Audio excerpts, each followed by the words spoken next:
அழகே அழகு சீரியல் இன்னைக்கான எபிசோடில் மதியோட மாமனார் மாமியார் 2 பேருமே சேர்ந்து நம்ம தங்கராஜோட வீட்டுக்கு வந்திருப்பாங்க. அவங்கக்கிட்ட சொல்லி ரொம்ப புலம்பிக்கிட்டு இருப்பாங்க. என் பையனுக்கு இப்படி கல்யாணம் பண்ணி வச்சோம், அவனோட நிலைமை இப்படி ஆகிப்போச்சே, அந்த பொண்ணு வெறும் அடங்கா பிடாரியாக இருக்கா, என்னோட லைஃப் தான் எங்களுக்கு பிடிக்காமல் அமைஞ்சு போச்சு, இருந்தாலும் அவள் ஒரு நாள் இப்படி திட்டுனதே கிடையாது எங்களை, அவள் என் பையனையே அடைச்சிட்டா மாப்பிள்ள, இனிமேல் அவனுக்கு செட் ஆகாது அப்படின்னு சொல்லிட்டு தங்கராஜ் தான் ஆறுதலாக பேசிக்கிட்டு இருப்பாரு. அதுக்கப்புறம் சுரேஷ்கிட்டையும் சொல்லுவார், டைவர்ஸ் பண்ண போகிறேன் அப்படின்னு சொல்லிட்டு.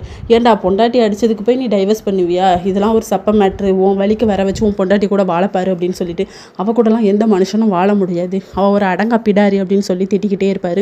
அதுக்கப்புறமா ரேவதி கான்ஃபரன்ஸில் மலர் மதி எல்லாருமே பேசிக்கிட்டு இருப்பாங்க. அப்போ நீ என் தம்பி அடிச்சிட்டேன்னு சொல்லிட்டு எனக்கு வருத்தமாக தான் இருந்துச்சு, அதுக்கப்புறம் அவன் ஒன்று அடித்தானாம்லா, இதுதான் சரி, பொம்பளைங்க மேலே ஆம்பளைங்க என்றைக்கும் கை வைக்கக்கூடாது அப்படின்னு சொல்லி பேசிக்கிட்டு இருப்பாங்க. அதுக்கப்புறம் நம்ம சுரேஷ் நல்ல ட்ரிங்க்ஸ் பண்ணிட்டு வந்திருப்பார். மலரோட ஹஸ்பண்ட் வீட்டுக்குள்ளேருந்து வருவார். தம்பியை கூட்டிகிட்டு உள்ளே போகும்போது அவங்க அப்பா கிட்ட சொல்லி புலம்பிக்கிட்டே இருப்பாங்க. நம்ம சுரேஷ் போயும் அவளுக்காக எதுக்குடா நீ குடிச்சு உடம்ப கெடுக்கிற அப்படின்னு சொல்லிட்டு இதோட இன்னைக்கான எபிசோட் முடியுது.